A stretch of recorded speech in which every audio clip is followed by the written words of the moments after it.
صدقہ بلاؤں سے، مصیبتوں سے حفاظت کرتا ہے۔ اللہ کا ارشاد ہے ان تقرضوا اللہ قرضا حسنا یضاعفہ لکم، اگر تم اللہ کو اچھا قرض دو گے، قرضا حسنا کا الفاظ اللہ نے استعمال کیا، قرض حسنا یعنی اچھا صدقہ، تو اللہ تعالی ہمارے لیے اسے کئی گنا بڑھا دے گا۔ اللہ کے نبی صلی اللہ علیہ وسلم نے ارشاد فرمایا کہ صدقہ گناہوں کو بجھا دیتا ہے جس طریقے سے پانی آگ کو بجھاتی ہے۔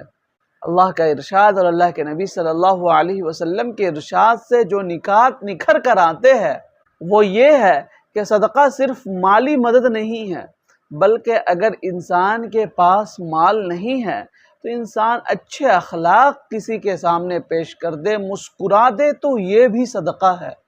اسی طرح صدقہ دل کو نرم اور نفس کو پاک کرتا ہے۔ صدقہ مصیبتوں کو روکتا ہے۔